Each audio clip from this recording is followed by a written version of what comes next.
Greetings. Today I'm going to talk about toxic and incompatible environments. Um, that's not an easy topic for me to talk about. I've had a lot of people who have a lot of potential, way more than me, and I have a lot of potential myself, um, who are limited and struck and withheld by their environment. And what I mean by that is a lot of them have homes that are very homely. You eat your food, it's comfortable, but does not really promote the idea of creativity, the idea of expansion, the idea of improving upon yourself, the idea of learning sometimes. And that environment just ends up sucking the person in and just trapping them into a cycle of day to day escapism.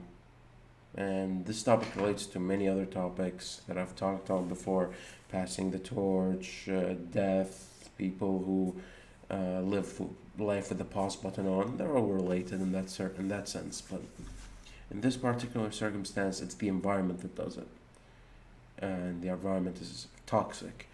And think, for example, if you're living in a room like this, but you have another person sitting on this side. Personally, I would never record a video with somebody sitting there. I just can't.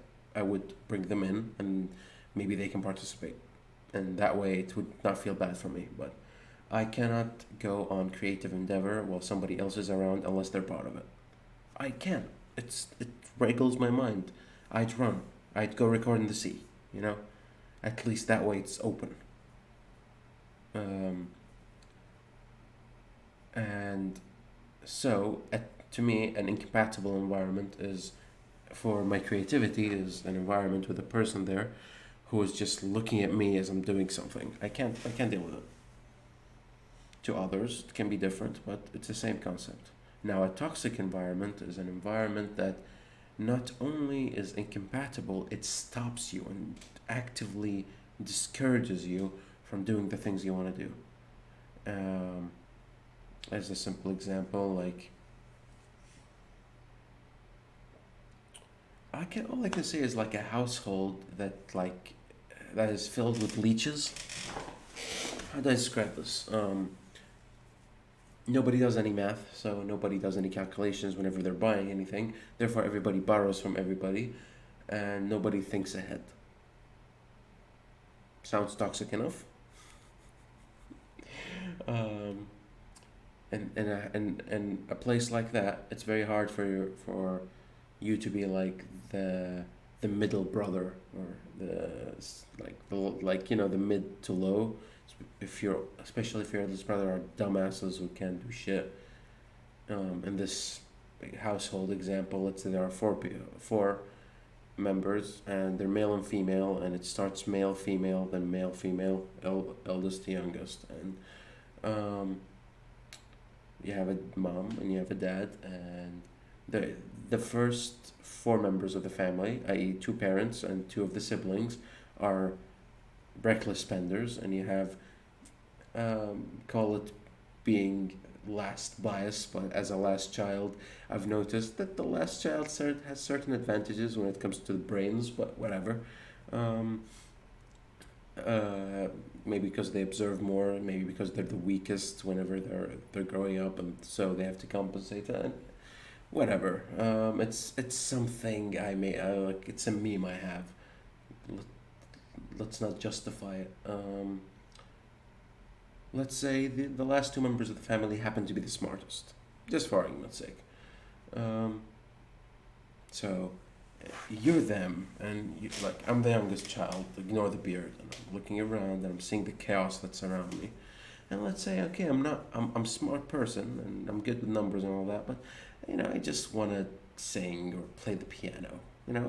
I like music. I like the way it sounds. I like the way it makes me feel. I forget about everything, and I just look at the very vibrational nature of the universe, right? As I'm clicking on this piano, and you're bothering me. Can you go away? Can I just do my thing? No, clean the plates. No, tie my shoes. No, blah, blah, blah. That becomes a toxic environment.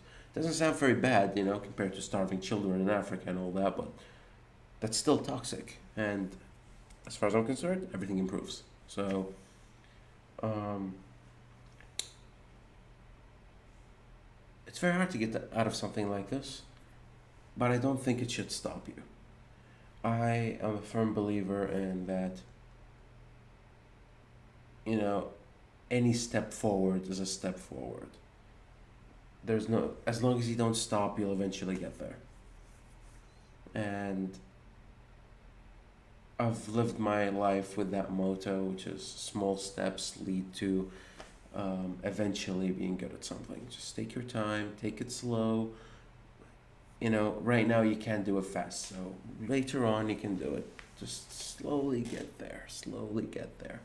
You know, one foot at a time. Whenever you get injured, you know, a muscle injury or a bone injury or whatever, they always tell you take it slow, right? God damn it, what is this? They always tell you to take it slow, and I agree with that.